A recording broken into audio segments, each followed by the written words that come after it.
আমার আব্বা নবী বিশ্ব নবী মুহাম্মদুর রাসূলুল্লাহ সাল্লাল্লাহু আলাইহি ওয়াসাল্লাম একদিন আল্লাহর ঘর বাইতুল্লাহর চত্বরে বসে, কাবার চত্বরে বসে আল্লাহর কোরআনুল কারীমের তেলাওয়াত করতেছেন। জোরে বলেন, কি করতেছেন? দু চারজন বাকি রাখছো। এমন সময় মক্কার বড় বড় লিডার যারা ছিল, আবু জাহেল, উতবা, সাইবা, মুগিরা, আখনাস, আবি সুফিয়ান, উকবা, উমাইয়া ইবনে খালফ, সব লিডাররা কি জন্য জানি কাবার পাশ দিয়ে যাচ্ছিলেন। তারা আল্লাহ রসুলের কোরআনের তেলাওয়াত শুনতে পাইল। শুনতে পাইয়া বলতেছে মুহাম্মদকে বন্ধ করতে হবে। এমন সময় একটা নেতাদের মধ্যে একটা লোকের নাম ছিল উকবা ইবনে রবিআ, আবু সুফিয়ানের শ্বশুর। উকবা ইবনে রবিআ বলতেছে, হে আবু জাহেল, সকলেই মুহাম্মদের কাছে গিয়ে লাভ নাই।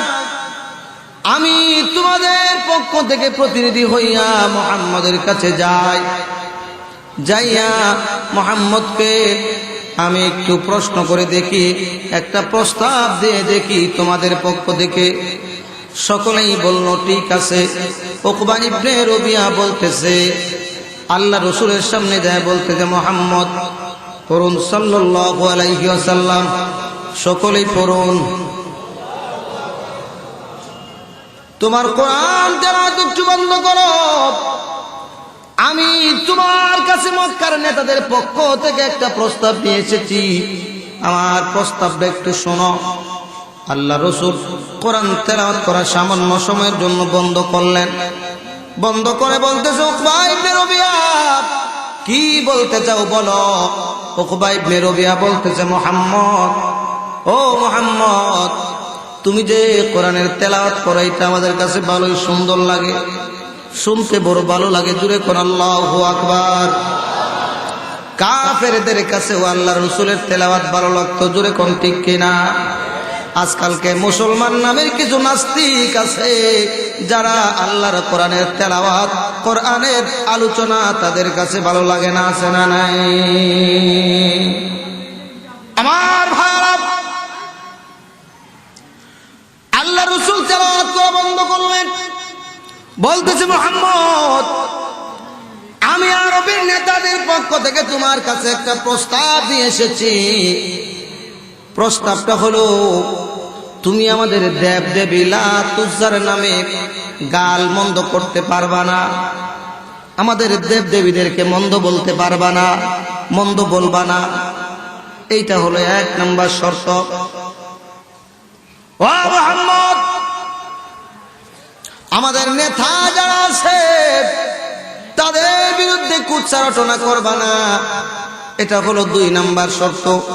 মুহাম্মদ, তুমি যদি আমাদের শর্তটা মেনে নাও, বিনিময়ে মক্কার মধ্যে সবচাইতে যেই নারীটা সুন্দরী, তুমি যেই নারীটাকে চাও ওই নারীটা তোমার কাছে বিয়ে দেওয়া হবে।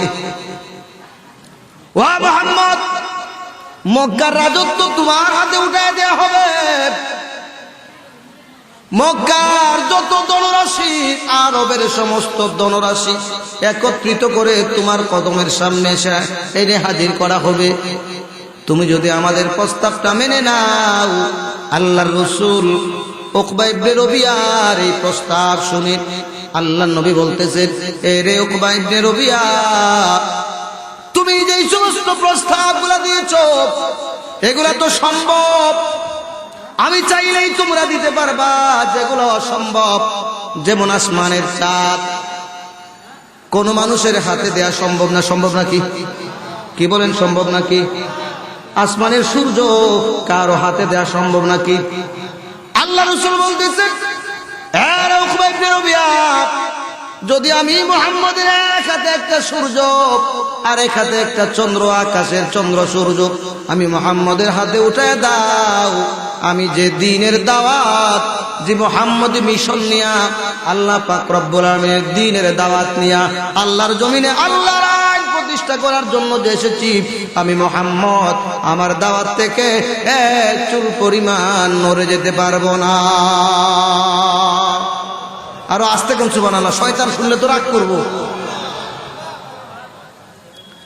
আমার ভাইরা, আল্লাহ রাসূল ওই সূরাতুল হামিমের সাজদা 27 থেকে 33 নম্বর আয়াত উকবা ইবনে রবিয়ার সামনে তেলাওয়াত করলেন। উকবা ইবনে রবিয়া মন্ত্রমুগ্ধের মতো বিমোহিত হইয়া আল্লাহ রাসূলের তেলাওয়াতগুলা চুপ করে শুনল। শুনিয়া আবু জেহেল, উদ্বা সাহেব, মুগিরাদের কাছে, নেতাদের কাছে যাইয়া বলতেছে, ও মক্কার নেতারা, আমি মুহাম্মদকে আমাদের পক্ষ থেকে এই প্রস্তাব দিয়েছিলাম, আমার প্রস্তাব গ্রহণ করেন নাই। শুধু তাই না, আমাকে এমন মজার তেলাওয়াত করে শুনিয়েছে, এমন মজার তেলাওয়াত করে শুনিয়েছে, মুহাম্মদের তেলাওয়াত শুনে আমার মন বলতেছে আমরা তার পক্ষে থাকি আর বিপক্ষে থাকি, একদিন না একদিন মুহাম্মদের সেই আনিত দিন তামাম দুনিয়ায় প্রতিষ্ঠা লাভ করবে। আরো আওয়াজ করে বলুন সুবহানাল্লাহ, চিৎকার দিয়ে আল্লাহু আকবার। এই কথা যখন উকবা ইবনে রবিয়া বলল, কয় দেখ রে, মুহাম্মদের জাদু একেও আসর করেছে। আসলে কি সেটা জাদু? জোরে কান, আল্লাহ পাকের করা। আমার ভাইরা, আমার তেলাওয়াতকৃত আয়াতে আল্লাহ বলতেছেন, ইন্নাল্লাযীনা ক্বালু রাব্বুনাল্লাহ সুম্মা ইসতাকামু তাতানাজ্জালু আলাইহিমুল মালাইকা। আল্লাহ বলেন, যেই ব্যক্তি বলবে রব্বুন আল্লাহ, আমার রব হচ্ছেন আল্লাহ, আমাদের রব কে? আরো আওয়াজ করে বলতে হবে কে? আল্লাহ। ও মুসলমান, তাফসীরের কিতাবে রব শব্দের অনেক ব্যাখ্যা এসেছে। আল্লাহ নিজেই বলেছেন, রব শব্দের ব্যাখ্যা লেখে কেউ শেষ করতে পারবে না। জুড়ে বলেন ঠিক কিনা? আল্লাহ রাব্বুল আলামিন নিজেই পবিত্র কোরআনুল কারীমের ভিতরে ওই কথা ঘোষণা দিয়েছেন, রবের ব্যাখ্যা লিখে শেষ করা যাবে না। আল্লাহ পাক নিজেই বলেছেন, قُلْ لَوْ كَانَ الْبَحْرُ مِدَادًا لِكَلِمَاتِ رَبِّي لَنَفِدَ الْبَحْرُ قَبْلَ أَن تَنفَدَ كَلِمَاتُ رَبِّي وَلَوْ جِئْنَا بِمِثْلِهِ مَدَدًا।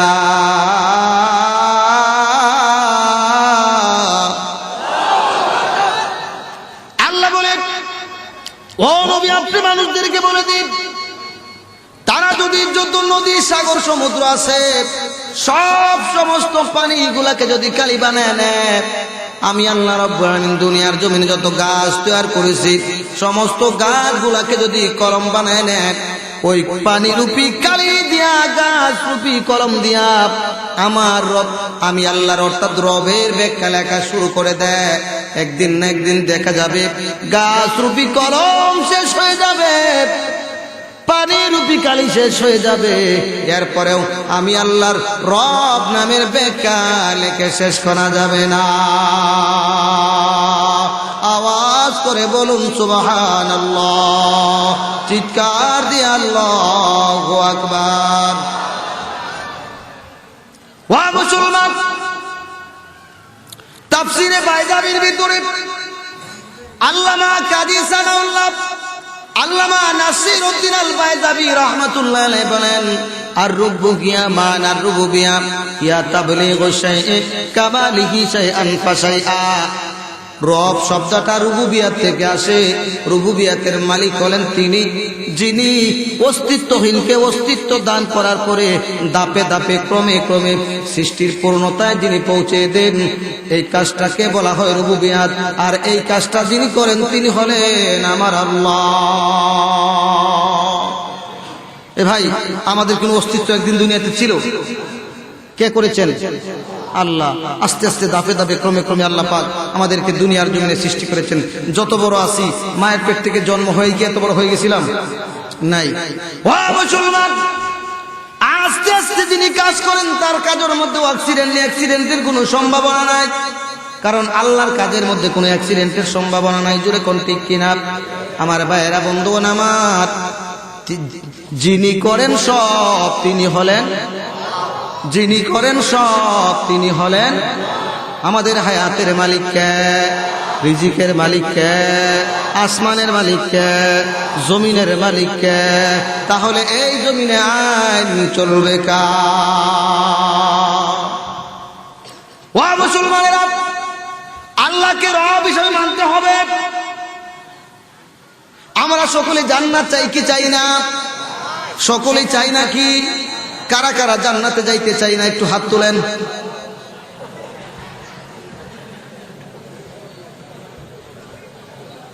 ও মুসলমান, আমরা সকলে জান্নাতে যেতে চাই তো?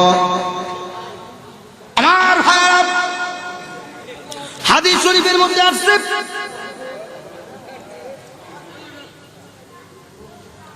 সালাসাতা মান কুন্না ফীহি হালাওয়াতাল ঈমান।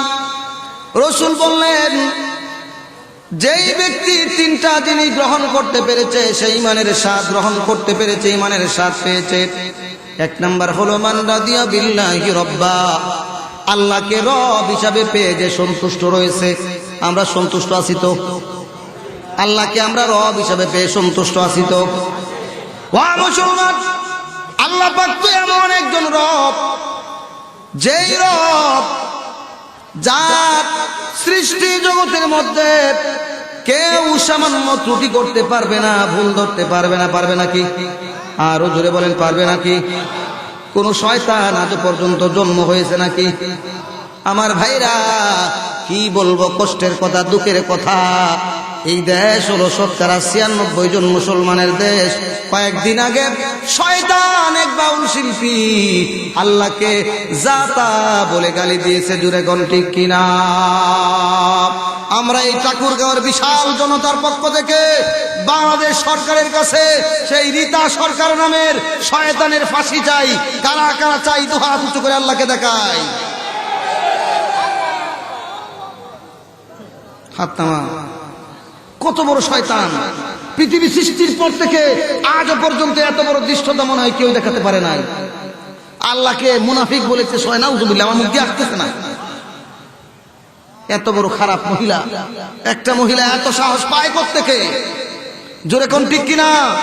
এদের গুড়াতে আছে কে? কে তাদেরকে সাহস দিচ্ছে এই মুসলমানের দেশে আল্লাহকে নিয়ে বাজে মন্তব্য করার? আমার ভাই, আল্লাহকে আমরা রব পেয়ে সন্তুষ্ট আছি। নবীকে মুহাম্মদ সাল্লাল্লাহু আলাইহি সাল্লামকে নবী হিসাবে আমরা পেয়ে সন্তুষ্ট আছি। জুড়ে বলেন ঠিক কিনা? কেনই বা সন্তুষ্ট থাকবো না? এমন নবী আল্লাহ পাক আমাদেরকে দান করেছেন। এমন নবী পাইলাম, অতীতে যত নবী রাসূল এসেছেন সব নবীরাই ওই নবীর উম্মত হওয়ার জন্য আল্লাহর কাছে দরখাস্ত করেছেন। আমার ভাইরা, সন্তুষ্ট কেনই বা থাকবো না? ইসলামকে দ্বীন হিসেবে পেয়ে যারা সন্তুষ্ট, আল্লাহ রাসূল বলেন তারা ইমানের স্বাদ গ্রহণ করতে পেরেছে। আমরা ওই তিনটা পেয়ে সন্তুষ্ট আছি তো ইনশাআল্লাহ? ও মুসলমান, আমরা আল্লাহকে রব পাইলাম, রব বললাম, রাজি আছি তো ইনশাআল্লাহ? আমাদের রব কে? আরো আওয়াজ করে বলেন কে? আল্লাহ বলতেছেন, ইন্নাল্লাযীনা ক্বালু রাব্বুনা আল্লাহ,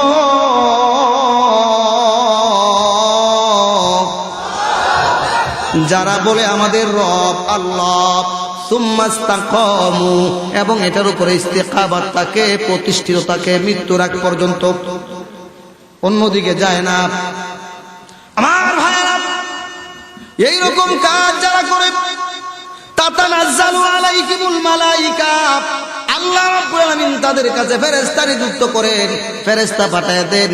ফেরেশতারা বসে, ফেরেশতারা এসে বলে আল্লাহ তাখাফু, এ আল্লাহর বান্দা ভয় নাই, চিন্তা নাই, জোরে কর আল্লাহু আকবার। আল্লাহকে রব পাইলাম, আমাদের কোনো টেনশন আছে নাকি? আরো জোরে জোরে বলুন, টেনশন আছে নাকি?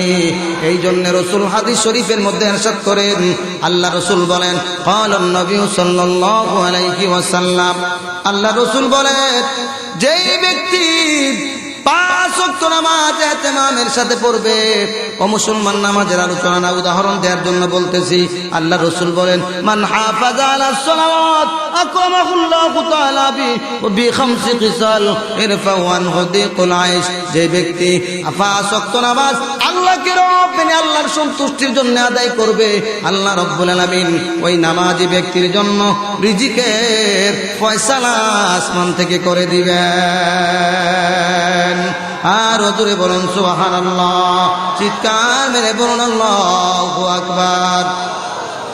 আল্লাহকে রব মানলে আল্লাহ যে আমাদেরকে সব দিবেন, এটা আমাদের বিশ্বাস হয়তো? কি বলেন, বিশ্বাস কি হয় না? কার কার বিশ্বাস হয় না? হাত তোলেন। সবারই হয়, আলহামদুলিল্লাহ। কোন আর একটু আস্তে, আর একটু আস্তে। এই সিস্টেম তো আপনাদের এখানে উল্টা সিস্টেম নাকি? হ্যাঁ, আস্তে বললেই জুড়ে বলেন নাকি? এখন সিস্টেম পেয়ে গেছি। আমার ভাইরা, আল্লাহ পাককে রব মানিয়া ঈমান গ্রহণ করে, ঈমানের উপরে ইস্তেকামত থাকলে আল্লাহ রাব্বুল আলামিন ফেরেশতা পাঠায়া সাহায্য করেন, কি করেন না? অতীতে করেছেন। আমার ভাইরা, বন্ধুগণ আমার, আমি আপনাদেরকে ওই কথাটা বোঝানোর জন্য আপনাদের সম্মুখে একটা উদাহরণ দিতে চাই। আপনারা শুনতে রাজি আছেন তো?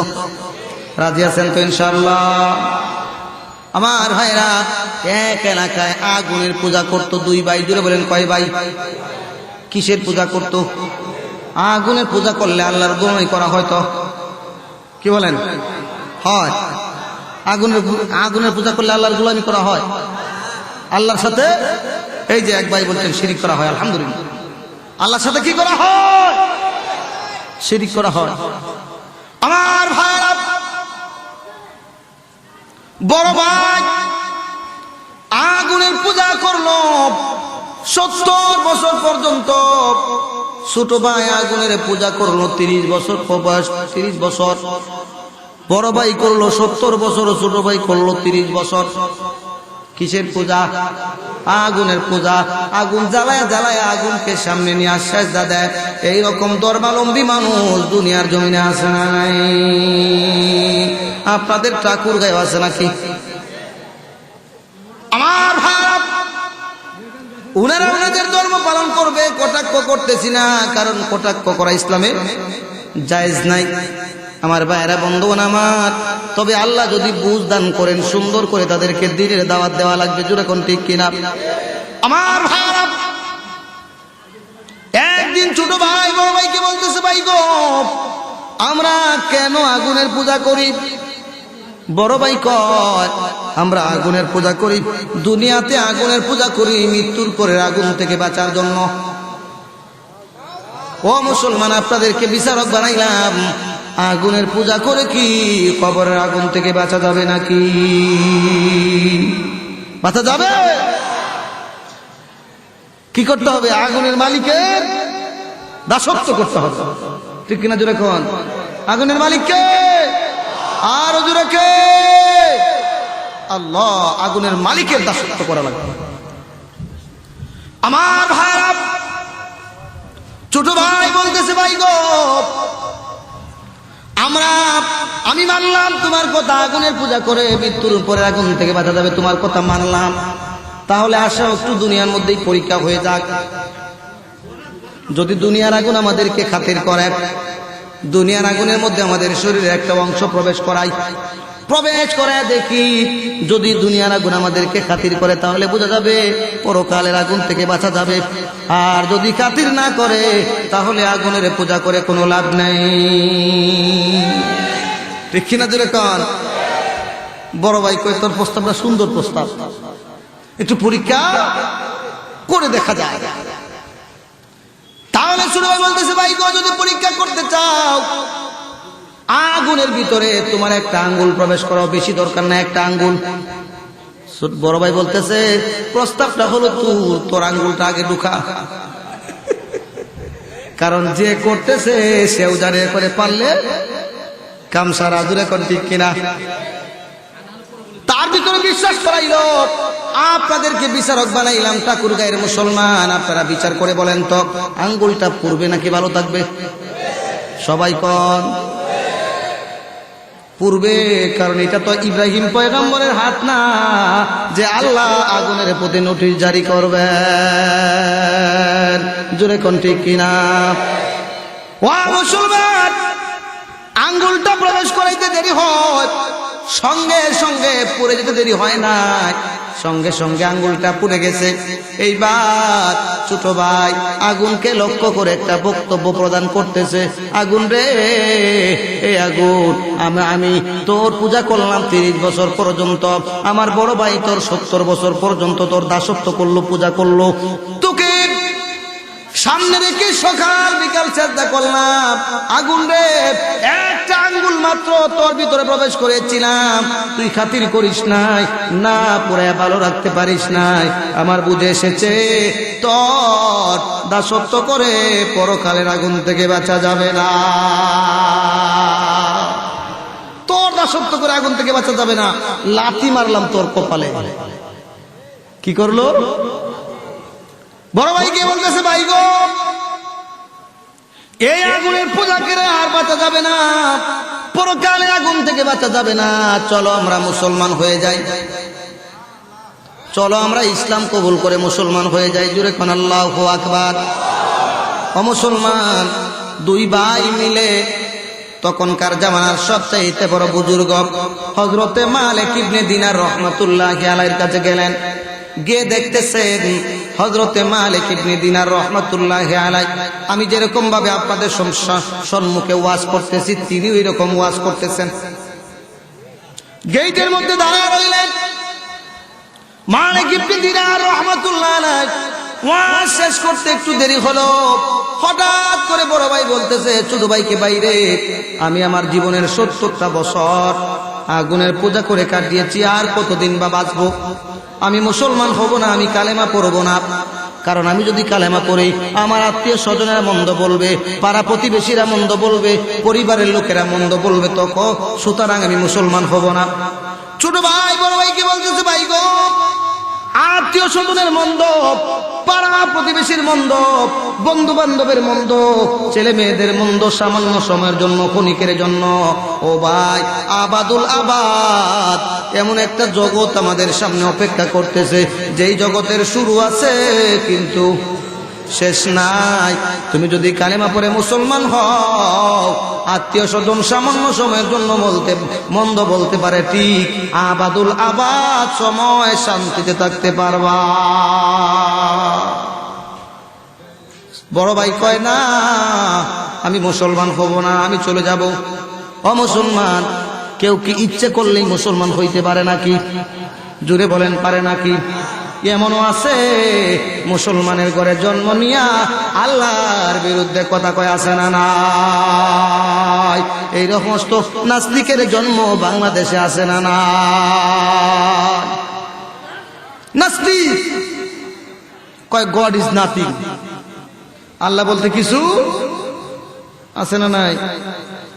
এর মাথা নাই, এর মাথা নষ্ট হয়েছে, যেরকম ঠিক কিনা?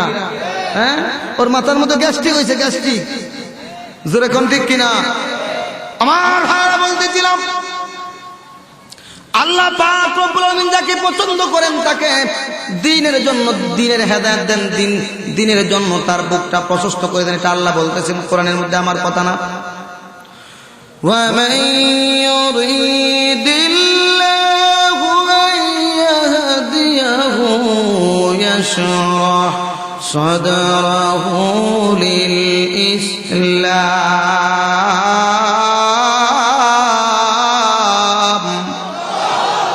আর জোরে আল্লাহু আকবার। আল্লাহ পাক রব্বুল আলামিন যাকে পছন্দ করেন তার হৃদয়টা বুকটা ইসলামের জন্য প্রশস্ত করে দেন, কালেমা পড়ার মতো তৌফিক দান করেন। আর আল্লাহ যাকে পছন্দ করেন না সে কালেমা পড়ে মুসলমান হইতে পারে না। আল্লাহ যাকে পছন্দ করেন না সে নেক কাজ করতে পারে না। আল্লাহ যাকে পছন্দ করে না সে তাফসীরের মাহফিলে আসতে পারে না। আল্লাহ যাকে পছন্দ করে না মাদ্রাসার সাথে সম্পর্ক রাখতে পারে না। আল্লাহ যাকে পছন্দ করেন না মাদ্রাসার মধ্যে দান খয়রাত করতে পারে না। আল্লাহ যাকে পছন্দ করেন না আলেমদের সাথে সম্পর্ক রাখতে পারে না। আল্লাহ যাকে পছন্দ করেন না সে ঈমান গ্রহণ করতে পারে না। জোরে কোন ঠিক কিনা? বড় ভাই চলে যাইতেছে, ছোট ভাই অনেক কথা বললো কিন্তু সে টিকতেছে না, সে থাকবে না, চলেই যাবে, চলেই গিয়েছে। কারণ হেদায়েতের চাবি কার হাতে? আর জোরে বলেন মুসলমান কার হাতে?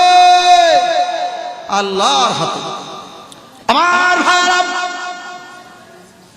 ছোট ভাই গেটের মধ্যে দাঁড়ায় রইলেন।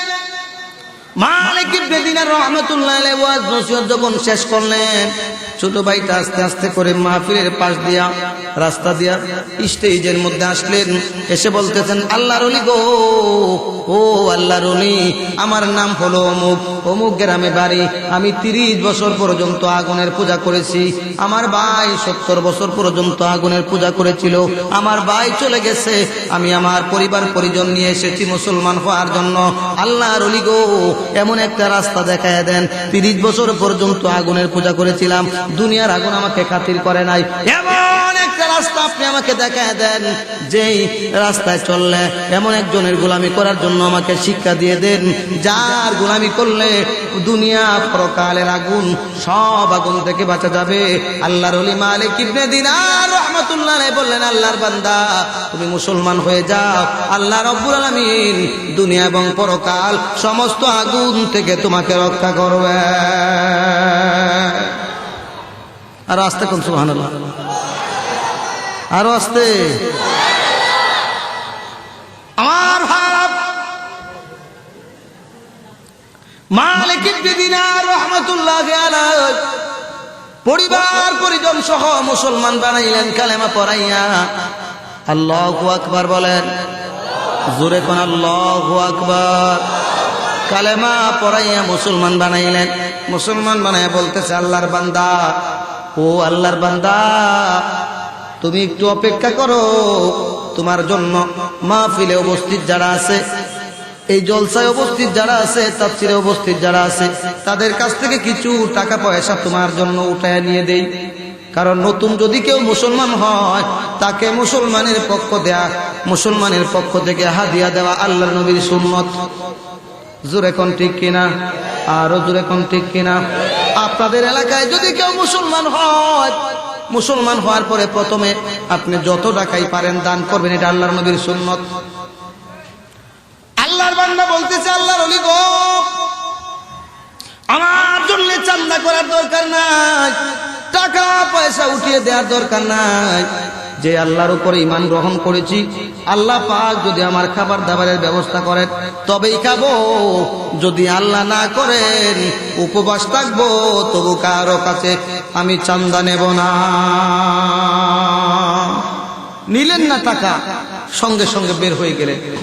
আমার ভাব পরিবার পরিজন নিয়ে বাড়িতে গেলেন না, কারণ বাড়িতে যাওয়ার কোনো সুযোগ নাই। ও মুসলমান, বাবার সম্পত্তি থেকে অধিকার হারা হইতে হইলে 2টা কারণ লাগে। জুড়ে বলেন কয়টা? 2টা কারণ লাগে। একটা হলো দেশান্তর আর একটা হলো ধর্মান্তর। এক দেশ থেকে অন্য দেশে চলে গেলে বাবার সম্পত্তির মধ্যে কোনো অধিকার থাকে না, ঠিক কিনা? জোরে কোন? স্বাধীনতা সংগ্রামের সময় আমাদের দেশ থেকে অনেক হিন্দু চলে গেছে না ভারতে, হ্যাঁ? সে কি এদেশে সে টাকা পয়সা নিতে পারছে? সরকারি আইনে নাই, নিতে পারবেন। ও মুসলমান, বাবার সম্পত্তি থেকে অধিকার হারা হইতে হইলে 2টা কারণ লাগে। একটা হলো দেশান্তর আর একটা হলো ধর্মান্তর। এক ধর্ম ছেড়ে অন্য ধর্মে চলে গেলে বাবার সম্পত্তির মধ্যে কোনো অধিকার থাকে না। আল্লাহর বান্দা এই জন্য বাড়িতে গেলেন না, টাকা পয়সার জন্য, ধন সম্পদের জন্য।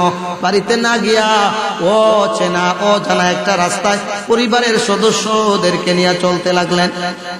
অনেকক্ষণ রাস্তা যাওয়ার পরে সন্ধ্যা নেমে নেমে আসবে অবস্থা, এমন সময় একটা অনাবাদী ঘর পাইলেন, একটা বিরান ঘর পাইলেন। অনাবাদী ঘর আছে, ঠিক আছে, ঘরের মধ্যে কোনো বাসিন্দা নাই। ওই ঘরটাকে পরিষ্কার করলেন, পরিষ্কার করে ওই ঘরের মধ্যে বসবাস করতে শুরু করলেন। ওই ঘরের মধ্যে বসবাস করতেছেন। একদিন হয়ে গেল, পরের দিন স্ত্রী বলতেছেন, স্বামী গো, ও স্বামী, আমরা তো বড় মানুষ, নিজেদেরকে বুঝ দিতে পারবো, ক্ষুধার যন্ত্রণা সহ্য করতে পারবো। আমাদের যে ছোট্ট ছোট্ট বাচ্চাগুলো আছে, এগুলা তো ক্ষুধার যন্ত্রণা সহ্য করতে পারবে না। স্বামী, বাজারে যান, কাজের তালাশ করেন, কিছু খাদ্য কিনে আনেন পরিবারস্থ লোকদের জন্য। ও মুসলমান, স্বামী বাজারে চলে গেলেন কাজের জন্য। ও মুসলমান, আজও বাংলাদেশে কিছু কিছু জায়গা আছে, সকালবেলায় কাজের লোকগুলা বাজারের মধ্যে যায় বসে। কাজের লোকের বাজার বসে, আছে না নাই? আপনাদের ঠাকুরগাঁও আছে নাকি? নাই, কিন্তু বাংলাদেশের বিভিন্ন অঞ্চলে আছে। কাজের লোকের বাজার বসে, সকালবেলায় কাজের লোকগুলা এক জায়গার মধ্যে বসে, আর যারা কাজ করানোর দরকার হয় তারা নিয়ে যায় ওখান থেকে একজন দুইজন করে। কাজের লোকের বাজার। আমার ভাইরা, আল্লাহর বান্দা কাজের সন্ধানে বাজারে চলে গেলেন। আল্লাহর কুদরত বোঝা বড় কঠিন। যত লোক ওই লাইনের মধ্যে ছিল, বাজারের মধ্যে ছিল, সব মানুষকে একজন দুইজন করে মালিকেরা নিয়ে গেছে, কিন্তু ওই আল্লাহর বান্দা নতুন মুসলমানকে কাজ করার জন্য কেউ নেয় না। সব মানুষের কাজ পাইছে, সব মানুষের কাজের ব্যবস্থা হয়েছে, শুধু উনার কাজের ব্যবস্থা হয় না। আপনাদের কাছে কি খারাপ লাগতেছে? আমার ভাইরা, আল্লাহর বান্দা মন খারাপ করলেন না। মন খারাপ না করিয়া মনে মনে চিন্তা করতেছে, দুনিয়ার কোন মালিকের কাজ পাই নাই তো কি হয়েছে, আল্লাহর কাজ তো করতে পারবো। জোরে কোন আল্লাহু আকবার। আল্লাহর কাজ তো করতে পারবো। ও মুসলমান, একটা ঝুপড়ির মধ্যে যাইয়া, একটা নির্জন জায়গায় যাইয়া, একটা গাছের নিচে সারাদিন পর্যন্ত আল্লাহর গোলামি করলো, নামাজ পড়লো, তাসবিহ তাহলিল করলো। সন্ধ্যা যখন হয়ে গেছে, বাড়িতে যাওয়ার জন্য যাইতেছে, বাড়িতে যাওয়ার জন্য রওনা হয়েছে। যাইতে মন চায় না, কারণ ছেলে মেয়ে বাচ্চা কাচ্চা উপবাস। কারো মন চায় নাকি নিজের পরিবারকে উপবাস রাখতে? কারো মন চায় নাকি? ও মুসলমান, এখন তো টাকা পয়সা আছে, এমনও দিন গেছে বাংলাদেশের মধ্যে অভাব ছিল কি ছিল না? আমরা যখন ছোট্ট ছিলাম অনেক অভাব গিয়েছে, অনেকের ছোটবেলায় বেশি অভাব গিয়েছে, অনেকেই নিজের চোখে অভাব দেখেছেন। সকালবেলায় বাবার কাছে ঘুম থেকে উঠে বায়না করেছি, আব্বা গো, আমার জন্য এমন একটা মজা কিনে আনতে হবে। কি বলেন? বলেছি কি বলি নাই? অনেকেই বলেছি। বাবা পকেটের মধ্যে যে টাকা নাই, এইটা তো সন্তানকে বুঝাইতে পারতেছে না। বাবা বলেছে, ও সন্তান, ঠিক আছে, আমি কাজ করার জন্য যাচ্ছি, বিকাল বেলায় তুমি তোমার মজা পেয়ে যাইবা।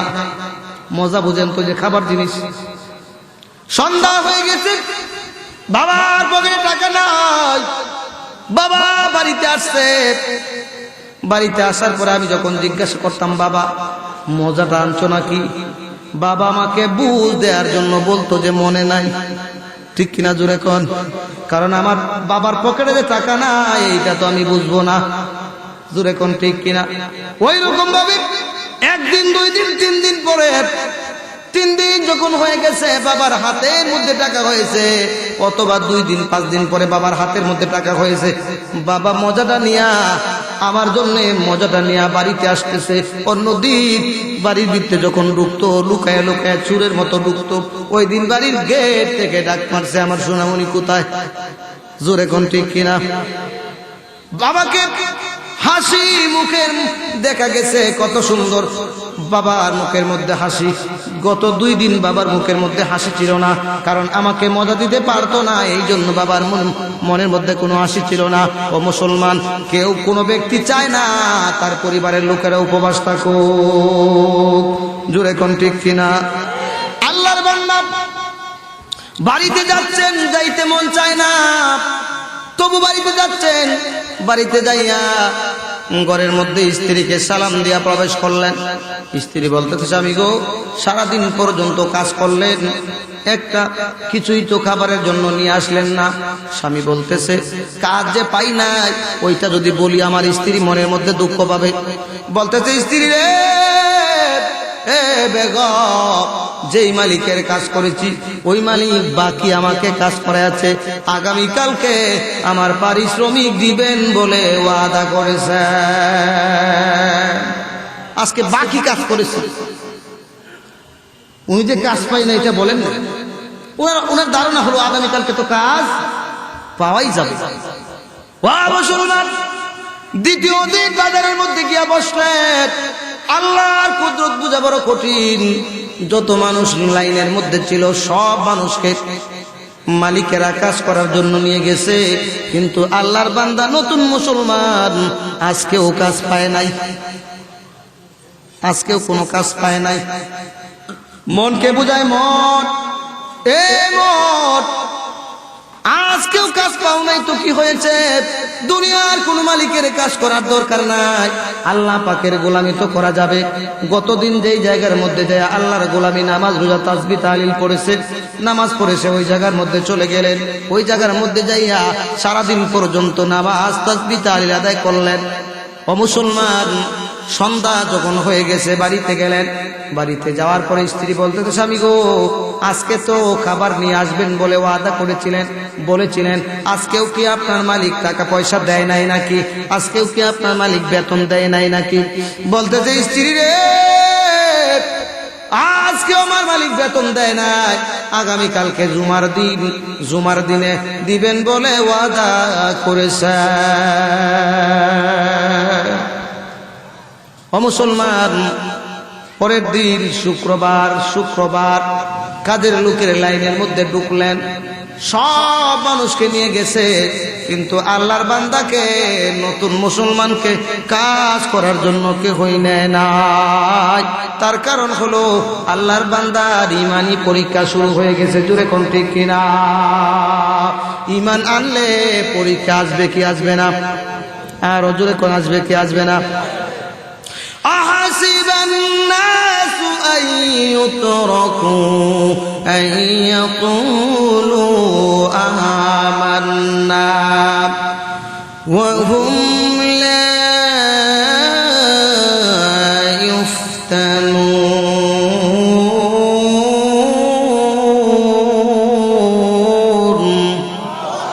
أرجو الله أكبر। পবিত্র কোরআনুল কারীমের মধ্যে লোকেরা কি ভেবেছে, ঈমান এনেছি এ কথা বললেই তাদেরকে ছেড়ে দেয়া হবে? না না না, তাদেরকে পরীক্ষা দিতে হবে। পরীক্ষা দেওয়া লাগবে কি লাগবে না?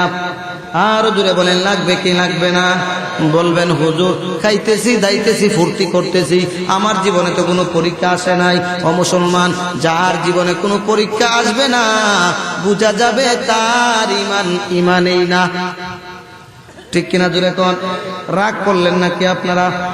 ওই যে কারেন্টের লাইন আছে, ওই লাইনের মধ্যে যদি আমি স্পর্শ করি, ধরার পরে যদি আমাকে শর্ট করে, তাহলে বোঝা যাবে লাইনের মধ্যে কারেন্ট আছে। জোরে কোন ঠিক কিনা?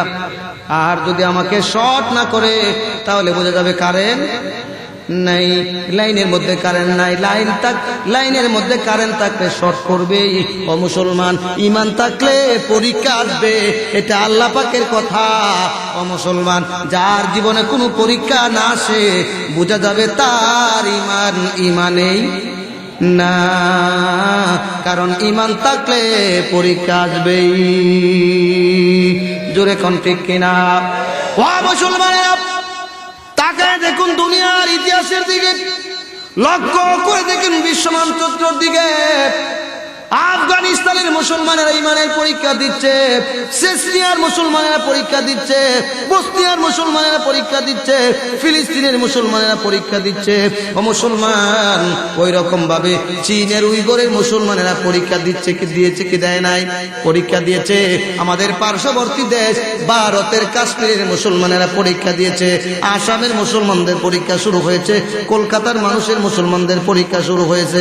ও মুসলমান, আমাদের পার্শ্ববর্তী দেশ মিয়ানমার থেকে 10 লক্ষ রোহিঙ্গা 10 লক্ষ রোহিঙ্গা ইমানের পরীক্ষা দিতে যাইয়া পরীক্ষা দিয়া মায়ের দেশ বাবার দেশ গরু বাছুর টাকা পয়সা যা ছিল সব ছেড়ে আমাদের দেশে এসে আশ্রয় নিয়েছে। জোরে কোন ঠিক কিনা?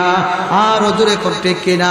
ও বাংলাদেশের মুসলমানেরা, আমার মতো ছোট্ট মানুষ এত বড় বড় কথা বলার মতো অধিকার নাই, তারপরে বলতেছি আমি আমার ছোট্ট ব্রেন দিয়া চিন্তা করে পেয়েছি ওই যে মায়ানমারের মুসলমানদেরকে অত্যাচার করেছে আমাদের বাংলাদেশে এসে জায়গা নিয়েছে।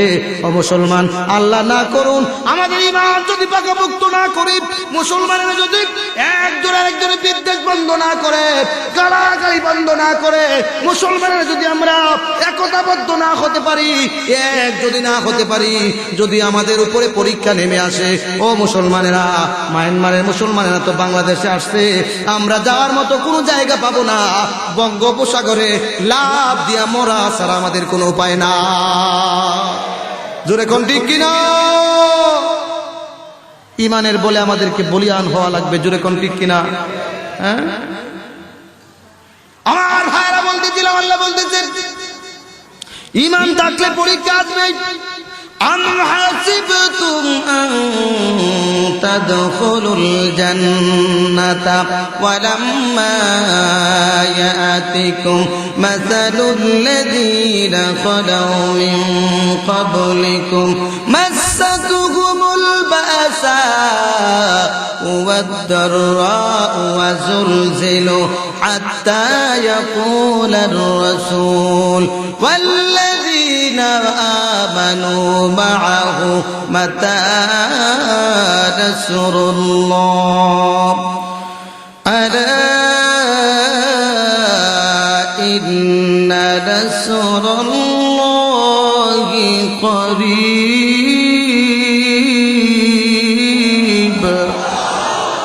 أرجو الله أكبر। আল্লাহ বলতেছে লোকেরা কি মনে করেছে অতি সহজেই তারা জান্নাতে প্রবেশ করবে?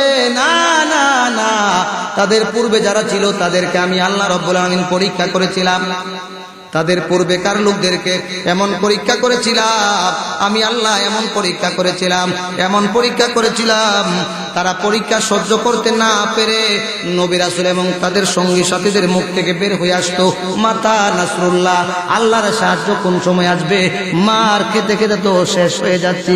আল্লাহ রাব্বুল আলামিন সঙ্গে সঙ্গে তাদের অন্তরে আশার সঞ্চার করার জন্য জানিয়ে দিয়েছে, আল্লাহর বান্দা, ও আমার বান্দা, আলা ইন্না নাসরুল্লাহি করিব, এই তো আমার সাহায্য তোমাদের নিকটে, সাহায্য এসেছে, তো বিজয় অর্জন করে ফেলেছে। আর জোরে কোন সুবহানাল্লাহ, চিৎকার দিয়ে কোন আল্লাহু আকবার। ও মুসলমানেরা, পৃথিবীর ইতিহাসে লক্ষ্য করে দেখুন, অনেক আল্লাহর বান্দারা, অনেক আল্লাহর গোলামেরা ঈমানের পরীক্ষা দিতে যাইয়া গলার মধ্যে ফাঁসির রশি নিয়া দুনিয়া থেকে বিদায় হয়ে গেছে, কোন বাতিলের সামনে মাথা নত করে না। জোরে কোন ঠিক কিনা? আমার ভাইরা, যারা প্রকৃত ঈমানদার, ঈমানের স্বাদ তাদের অন্তরে আছে, বাতিলের সামনে কোনোদিন মাথা নত করবে না। জোরে কোন ঠিক কিনা? আমার ভাইরা বলতেছিলাম, আল্লাহর বান্দা শুক্রবার দিনেও কাজ পায় নাই, শুক্রবার দিনেও কাজ পায় নাই, কাজ না পাইয়া আগের জায়গায় মধ্যে যায় নামাজ পড়তেছে। জুমার সময় যখন হয়ে গেছে, বাজারে জামে মসজিদের মধ্যে যাইয়া জুমার নামাজ আদায় করেছেন, পরে আবার আগের জায়গায় চলে এসেছেন। সন্ধ্যা যখন হয়ে গেছে, আল্লাহর বান্দা আল্লাহর কাছে হাত উঠে দোয়া করতেছে, আল্লাহ গো, ও আল্লাহ, আমি হয়তোবা ধৈর্য ধারণ করতে পারবো, আমরা নতুন মুসলমান, আমার পরিবারের সদস্যরা হয়তোবা ধৈর্য ধারণ নাও করতে পারে। হিন্দু ছিলাম, অগ্নি পূজক ছিলাম, দিনে 3 বার করে খাইতাম, মুসলমান হয়েছি 4-5 দিন হয়ে গেছে খাওয়া দাওয়া নাই, 3 দিন হয়ে গেছে খাওয়া দাওয়া নাই। হিন্দু থাকাই তো ভালো ছিল, অগ্নি পূজক থাকাই তো ভালো ছিল। যদি তাদের মনের মধ্যে ওই কথাটা জাগ্রত হয়ে যায়, তাহলে তো তারা গুনাহগার হয়ে যাবে। আল্লাহ গো, আমি নিজের জন্য বলতেছি না, পরিবারের সদস্যদের জন্য বলতেছি, আল্লাহ দয়া করে আমার পরিবারের সদস্যদের জন্য খাবারের ব্যবস্থা করো। ও মুসলমান, আল্লাহ পাক রব্বুল আলামিন ইচ্ছে করলে পারেন কি পারেন না? আমার ভাইরা, শিহাবুদ্দিন কালউবি রহমাতুল্লাহ আলাইহি লেখে, ওই দিক দিয়া দুপুরের আগে জুমার আগে আল্লাহ রাব্বুল আলামিন আল্লাহর বান্দার বাড়িতে জান্নাতি প্লেট সাজায়া এক প্লেট স্বর্ণ 1000 স্বর্ণ মুদ্রা দিনার দিয়া স্বর্ণের দিনার দিয়া আল্লাহর বান্দার গেটের মধ্যে আল্লাহ পাক রব্বুল আলামিন ফেরেশতা পাঠিয়ে দিয়েছে।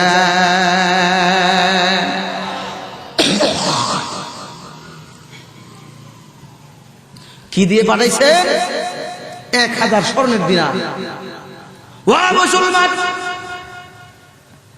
আল্লাহর বান্দার গেটের মধ্যে সে ডাকতেছেন, অমুক ব্যক্তি বাড়িতে আছেন নাকি, অমুক সাহেব বাড়িতে আছেন নাকি। ভিতর বাড়ি থেকে জবাব এলো, না না আমার স্বামী তো বাড়িতে নাই, কাজ করার জন্য চলে গেছে। আল্লাহর বান্দা বলতেছেন, মাগো, মানুষ রূপী ফেরেশতা বলতেছেন, মাগো ও মা, তোমার স্বামী গত 2 দিন যে মালিকের কাজ করেছিল গো মা, ওই মালিকের পক্ষ থেকে ওই সামান্য হাদিয়া তোমাদের জন্য দেয়া হয়েছে। ও মা, তোমার স্বামী বাড়িতে আসলে বলবা কাজ যদি আরো বাড়ায়া করে, তার মালিক বলেছেন পারিশ্রমিক আরো বাড়ায়া দেবেন। ও মুসলমান, মহিলাটা হাতের মধ্যে টাকাটা পাইয়া সঙ্গে সঙ্গে বাজারে চলে গেছে। 4 দিন যাবত উপবাস, 3 দিন যাবত উপবাস, দূরে কোন ঠিক কিনা। বাড়িতে চলে গেছেন, বাজারে চলে গিয়েছেন। বাজারে যাইয়া এক স্বর্ণকারের দোকানে স্বর্ণের টাকাটা দিয়েছেন। দেওয়ার পরে স্বর্ণকার টাকাটা হাতের মধ্যে নিয়া, স্বর্ণকার ছিল ইহুদি, হাতের মধ্যে টাকাটা নিয়া একবার টাকার দিকে তাকায় আর একবার মহিলার চেহারার দিকে তাকায়। জোরে কোন আল্লাহু আকবার। ডাক দিয়ে বলতেছে, মা গো, ও মা, 70 বছর ধরে স্বর্ণ রূপার ব্যবসা করতেছে গো মা, স্বর্ণ রূপা চিনতে আমার বাকি নাই। বলো বলো, ওই টাকাটা তুমি কোথায় থেকে এনেছো? এমন টাকা তো জিন্দেগিতে আমি কোনোদিন দেখি নাই। মা গো, আমার মন বলতেছে এটা দুনিয়ার কোনো টাকা না, এটা হলো জান্নাতি টাকা। দুনিয়ার কোনো দিনার না, জান্নাতি স্বর্ণের দিনার। মহিলা পূর্বের ঘটনা ভাঙায়া বললেন, এই ঘটনা। এইবার ইহুদি স্বর্ণ ব্যবসায়ী বলতেছে, মা গো, ও মা, তোমার স্বামী যেই মালিকের গোলামি করে, যেই মালিকের দাসত্ব করে স্বর্ণের টাকা পেয়েছে গো মা, আর দেরি করিও না, সঙ্গে সঙ্গে ওই কালিমা আমাকেও পড়াও, আমাকেও তোমাদের দলভুক্ত বানায়া দাও। এই মুহূর্তে আমাকে পড়ায়া দাও, লা ইলাহা ইল্লাল্লাহু মুহাম্মাদুর রাসূলুল্লাহ সাল্লাল্লাহু আলাইহি ওয়াসাল্লাম। ওয়া মুসলমান, মহিলা ওই অগ্নি পূজককে মুসলমান বানাইয়া অগ্নি পূজক মুসলমান হয়ে গেছে। মুসলমান হইয়া একটা দিনারের পরিবর্তে 1000 রূপার টাকা দিলেন, রূপ মুদ্রা দিলেন, আর বলতেছেন, মা গো, আমার হাতে আর টাকা নাই, যদি থাকতো তোমাকে আরো বাড়াইয়া দিতাম, ওগুলো শেষ হয়ে গেলে আবার আমার কাছে আসবা, তোমাকে আরো রূপ মুদ্রা দিব একটা স্বর্ণের পয়সার বিনিময়ে। ও মুসলমান, মহিলা হাতের মধ্যে টাকাটা পাইয়া সঙ্গে সঙ্গে বাজারে চলে গেলেন। আটা, ময়দা, আলু, তরি তরকারি যা কেনা প্রয়োজন সব খরিদ করলেন। খরিদ করিয়া বাড়িতে চলে গেলেন, রান্না বান্না করলেন, ছেলে মেয়েদেরকে খাবার ব্যবস্থা করলেন, খাবার দিলেন। ছেলে মেয়েরা খাওয়া দাওয়া করিয়া আনন্দে বাড়ির মধ্যে খেলাধুলা করতেছে। আর ওই দিক দিয়া সন্ধ্যা হয়ে গেছে, আল্লাহর বান্দা বাড়িতে চলে আসতেছেন। বাড়িতে চলে আসার সময় হয়ে গেছে, কিন্তু মন চায় না। 3 দিন পর্যন্ত কাজ করতেছি, একটা টাকাও নিতে পারি নাই, কিছু খাবার নিতে পারি নাই হাতে করে।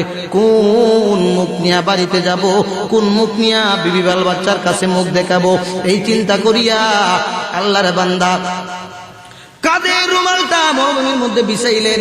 বিছাইয়া 1-1.5 কেজি পরিমাণ মরুভূমির বালু ওই রুমালটার ভিতরে ঢুকাইলেন। রুমালটার ভিতরে ঢুকাইয়া ওই রকম ভাবে সুন্দর করে পেঁচাইয়া হাতের মধ্যে নিয়ে বাড়িতে চলে যাচ্ছেন। আল্লাহর বান্দার উদ্দেশ্য হলো, আল্লাহর বান্দার উদ্দেশ্য হলো, যদি স্ত্রী প্রশ্ন করে, স্বামী গো, তোমার রুমালের মধ্যে কি? আমি বলবো এগুলা হচ্ছে ময়দা। 3 দিন হয়ে গেছে, কোন মুখে বাড়িতে যাব? আমি বলবো এগুলো হলো ময়দা। এই চিন্তা করিয়া বাড়ির মধ্যে চলে যাচ্ছেন। বাড়িতে যাইয়া বাড়ির গেটের মধ্যে যাইয়া এই রান্না বান্নার গ্রান বুঝতে পারলেন। নাকের মধ্যে গ্রান আসলো, রান্না বান্নার গ্রান। চিন্তা করতেছে কোত্থেকে খাবারের ব্যবস্থা হলো।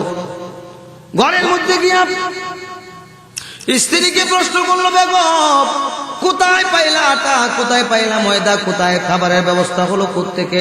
বলতেছে কেন কেন স্বামী, আপনি কি জানেন না গত 2 দিন যে মালিকের কাজ আপনি করেছেন, ওই মালিকের পক্ষ থেকে 1000 স্বর্ণের দিনার দেওয়া হয়েছে। জোরে কোন আল্লাহু আকবার।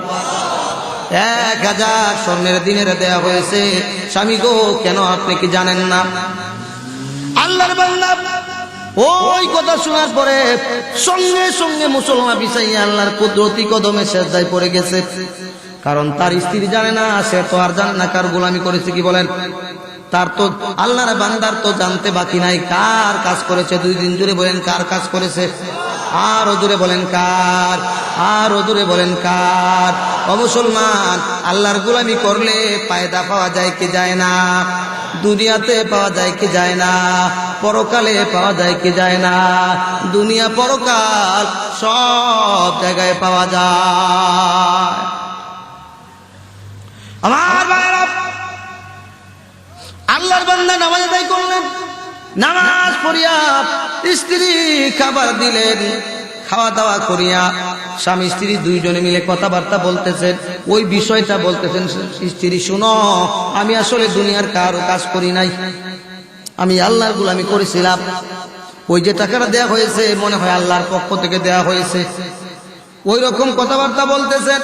হঠাৎ করে রুমালের কথা মনে হয়ে গেছে। দরজার ফাঁকে রুমালটা রেখে দিয়েছিলেন। আল্লাহর বান্দা মনে মনে চিন্তা করতেছেন, দুলা ময়লা গুলা বাহিরে ফেলে দিয়া, দুলা ময়লা গুলা বাহিরে ফেলে দিয়া রুমালটা যারা দিয়ে নিয়ে আসবেন। বাহিরে রুমালটা নিয়ে গেছে, রুমালের বাগ খুলে দেখে ওই যে রুমালের ভিতরে আটা ময়দা গুলো ছিল, ওগুলাও আল্লাহর কুদরতে ময়দা হয়ে গেছে। আরো আওয়াজ করে বলুন সুবহানাল্লাহ, চিৎকার দিয়ে বলুন আল্লাহু আকবার। একটু চা আসছে, খাবো? কি বলেন, খাবো? যদি ফতোয়া দেন যে হুজুরদের সাথে খাওয়া সুন্নত, মাহফিলে যেহেতু আসছি সুন্নতটা একটু আদায় করে নেই, কি বলেন? এই ফতোয়া দিবেন? এই ফতোয়া দিলে কি 1 কাপ চা সকলে মিলে খাওয়া যাবে? রুমালের মধ্যে ময়দা পাইলেন, ওইটা স্ত্রীর কাছে বললেন। আমার ভাইয়েরা, বন্ধুগণ আমার, তারপরে স্বামী স্ত্রী মিলিয়া আল্লাহর শুকর আদায় করলেন। ও মুসলমান, ইন্নাল্লাযীনা ক্বালু রাব্বুনাল্লাহু সুম্মা ইসতাকামু তাতানাজ্জালু আলাইহিমুল মালায়েকা, যারা আল্লাহকে রব বলবে, আল্লাহকে রব বলবে, আল্লাহ রাব্বুল আলামিন তাদের কাছে ফেরেশতা প্রেরণ করবেন। মুফাসসিরিনে কেরাম বলেন দুনিয়াতেও প্রেরণ করতে পারেন, তবে অধিকাংশ মুফাসসিরিনে কেরামের মত মৃত্যুর সময় ফেরেশতা নাজিল করবেন। মৃত্যুর সময়, কোন সময়? মৃত্যুর সময়। কারণ মৃত্যুর সময় বান্দার সবচাইতে বেশি বিপদ হয়।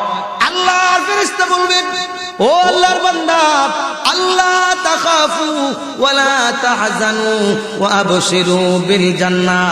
আমার ভাইয়েরা, বন্ধুগণ আমার, মুসনাদে আহমদের হাদিসের মধ্যে আসছে, একজন ইমানদার ব্যক্তির যখন মৃত্যুর সময় হয়ে যায়, মৃত্যুর পথযাত্রী যখন ইমানদার হয়, আল্লাহ পাকের ফেরেশতা মালাকুল মউত আসার আগে আল্লাহ পাকের 2 জন ফেরেশতা আসে, সবুজ রেশমি কাপড় নিয়া।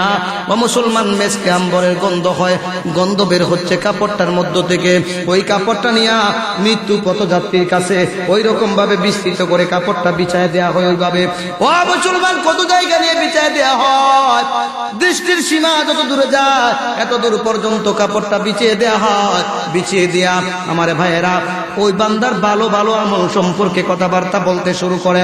ও মুসলমান, বলতে বলতেই মৃত্যুর ফেরেশতা চলে আসে, মালাকুল মউত চলে আসে। ও মুসলমান, আল্লাহর ওই বান্দাকে ওই রকম ভাবে তার জানটা কবজ করে। আল্লাহর ফেরেশতারা বলতে থাকে, আল্লাহর বান্দা ভয় পেও না, টেনশন করো না, সারা জীবন তুমি ঈমানের উপর ইস্তেকামত ছিলে, তোমার কোনো কষ্ট হবে না, তোমার কোনো কষ্ট হবে না। একটা শিশু সন্তান মায়ের স্তনের দুধ খাইতে খাইতে যেই রকম ভাবে মায়ের কোলে ঘুমায়া যায়, তোমার রুহটা ওইভাবে কবজ করা হবে।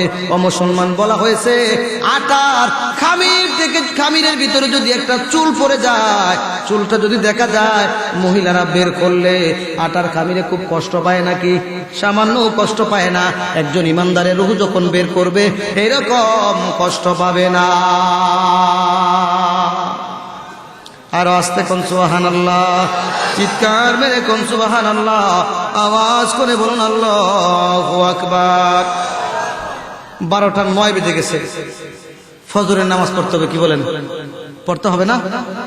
হ্যাঁ, এখন ওয়াজ লম্বা করলাম, 1টা-1:30 পর্যন্ত করলাম, গিয়ে ঘুমালেন, ফজরের নামাজ পড়তে পারলেন না। হাসরের দিন আল্লাহ আমাকে বলবো, বক্তা তোরা তক্তা বানিয়ে দিয়ে আয়। ঠিক কিনা জোরে কন?